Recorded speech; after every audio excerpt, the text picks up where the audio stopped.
Welcome to Tunks and Tells, ladies and gentlemen. We're joined by Adrian Jackpot Lewis and Adrian's stepfather, Steve. Thanks for joining us, Steve. No problem, matey. Hear a little rumour. Now, I'm not sure this is correct, but are you the man from the Southern Comfort outfit on the beach? Well, if I answered that, I'd have to kill you. So, how many years have you known Adrian? I've known Adrian since he was about 8 years old. And I can honestly say it's a pleasure to have helped him with his career, and I'm really proud of him. Yeah. That's it. So, so when he started practicing, when he was this high and whatever, you was there sort of putting the darts out the board for him? Yeah, and I used to mark because he couldn't mark. But I learned him and got him there eventually, yeah. He learned me a lot of me finishing.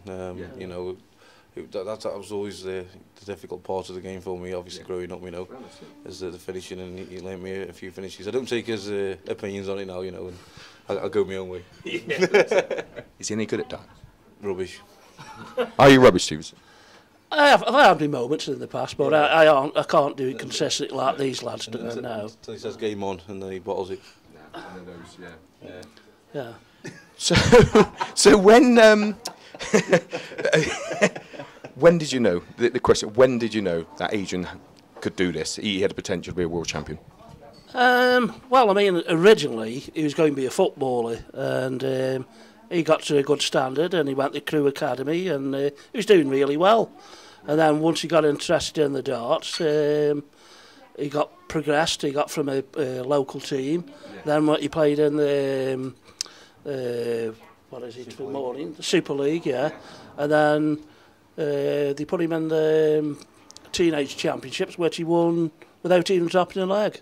And he won with 86-85 average, which is, for somebody who just started, it's brilliant, like. So you could see the potential there. How long was it before Adrian was beating you on the board? You've got to put me dog on the finger, you know. Like. Oh, I don't really know, because it all happened so quick, from winning the Teenage Championship and getting into the junior level in the darts, and then the UK Open, everything. You know. I'll tell you, started. I was working for a building place, and I'd work alternative Saturdays. Yeah. And he said, and it was my Saturday in, but I'd already covered the last couple of weeks, and I qualified for the local thing, for going to Newcastle upon Tyne for playing the UK Open qualifiers for the main one. Yeah. So I said to the boss, I need Saturday off. I said, because I'm playing darts. And he said, well, you know, he said, you won't pay your bills, we'll play darts for fun. And I took a chance. He said, if you go there, he said, don't see it on Monday. And I got to the semi-final, picked up a couple of grand, qualified for the UK Open, and never went back. Yeah. No, that's great. Nice little spur, nice little push there. Made the right decision, of course. Yeah, exactly. Yeah, he's never looked back since, and everybody what knows Adrian is proud of him. Yeah. Everybody, yeah.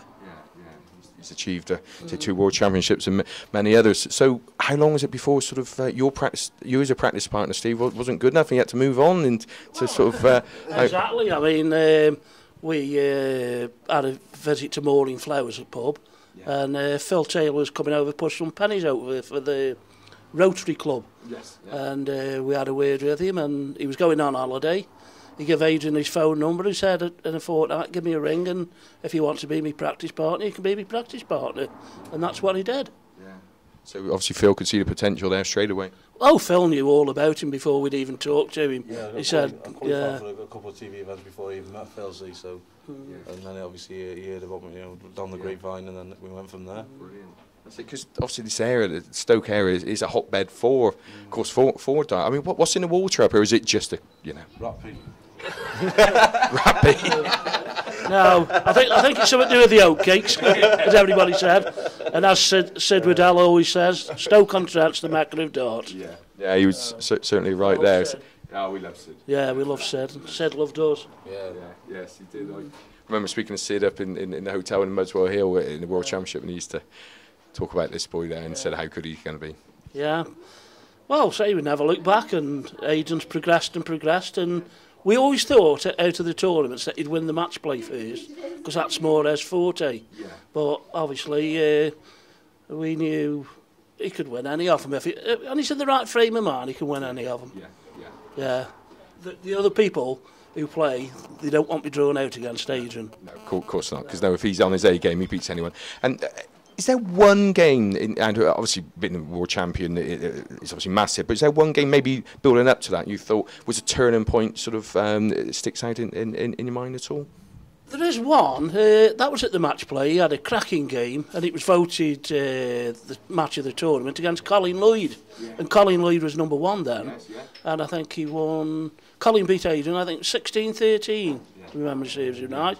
But that was a cracking performance under, you know, the then number 1. Yeah, that's right. Yeah, he's a superb player, Colin, wasn't it? Yeah, so... he went on to lift the trophy that year as well, didn't he? So. Yeah.